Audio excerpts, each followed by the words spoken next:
General Audience number 107 of February 9th, 1983.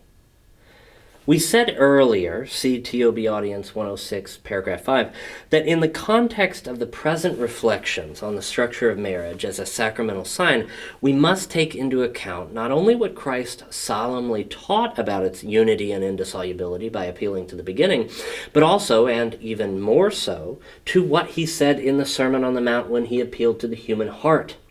Going back to the commandment, quote, "You shall not commit adultery," Christ spoke about adultery in the heart. Whoever looks at a woman to desire her has already committed adultery with her in his heart.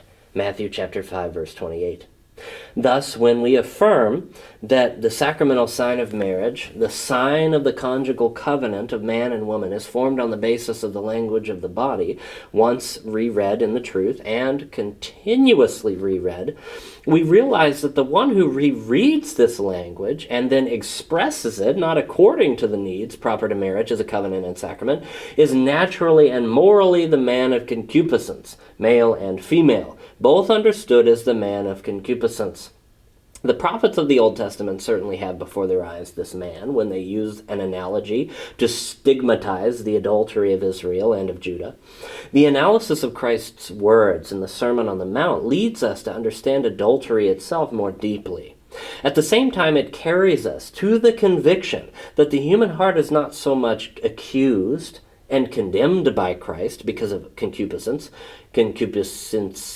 carnis, the concupiscence of the flesh, but first of all called. Here we find a decisive divergence between the anthropology or anthropological hermeneutics of the gospel and some influential representatives of the contemporary hermeneutics of man, the so-called masters of suspicion. See TOB Audience 46, paragraphs 1 through 3. Continuing on the terrain of our present analysis, we can observe that although man naturally remains the man of concupiscence, despite the sacramental sign of marriage, despite conjugal consent and its realization, still he is at the same time the man of the call. He is called through the mystery of the redemption of the body, a divine mystery that is at the same time in Christ and for Christ and every man a human reality. That mystery implies further a definite ethos that is by its essence human, which we earlier called the ethos of redemption. See TOB Audience 46, paragraph 4, Audience 47, paragraph 5, and especially Audience 49, paragraphs 2 through 7. Language of the body and hermeneutics of the sacrament. In the light of the words Christ spoke in the Sermon on the Mount, in the light of the whole gospel and the new covenant, the threefold concupiscence, and in particular the concupiscence of the flesh, does not destroy the capacity to reread the language of the body in the truth, and to reread it in an ever more mature and full way, for which the sacramental sign is constituted both in its first liturgical moment and later in the dimension of the whole of life. In this light, one must observe that while concupiscence through itself per se brings about many errors in rereading the language of the body, and at the same time it also brings about sin, moral evil contrary to the virtue of chastity, be it conjugal or extra-conjugal, nevertheless, in the sphere of the ethos of redemption, there is always the possibility of passing from error to the truth, as well as the possibility of return or of conversion from sin to chastity as an expression of life according to the Spirit. See Galatians chapter 5, verse 16. In this way, from the evangelical and Christian perspective on the problem, historical man after original sin, as male and female, is able on the basis of the language of the body, reread in the truth, to constitute the sacramental sign of conjugal love, faithfulness, and integrity, and this is an enduring sign. To be faithful to you always, in joy and in sorrow, in sickness and in health, and to love you and honor you all the days of my life.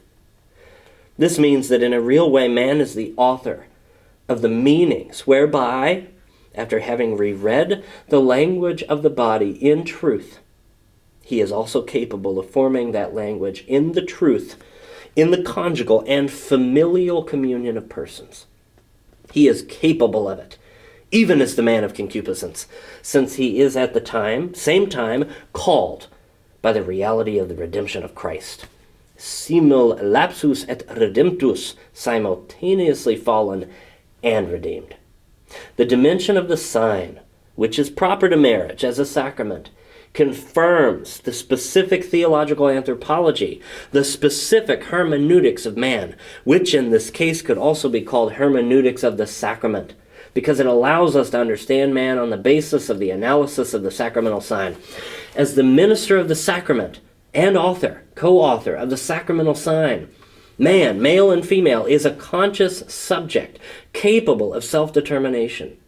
Only on this basis can he be the author of the language of the body. Can he also be the author, co-author, of marriage as a sign of the divine creation and redemption of the body.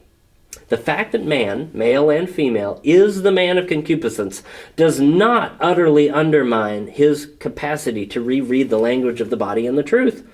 He is the man of concupiscence, but at the same time he is able to distinguish the truth from falsity in the language of the body and can be the author of the true or false meanings of that language. He is the man of concupiscence, but he is not completely determined by libido in the sense in which that term is often used. Such a determination would mean that the whole of man's behavior, even, for example, the choice of continence for religious reasons, would be explained only through the specific transformations of that libido.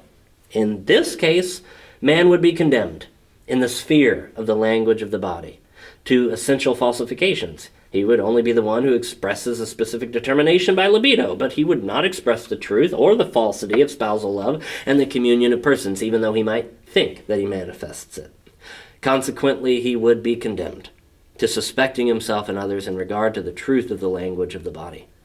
Because of the concupiscence of the flesh, he could only be accused, but he could not be truly called. The hermeneutics of the sacrament allows us to draw the conclusion that man is always essentially called and not merely accused, even inasmuch as he is precisely the man of concupiscence.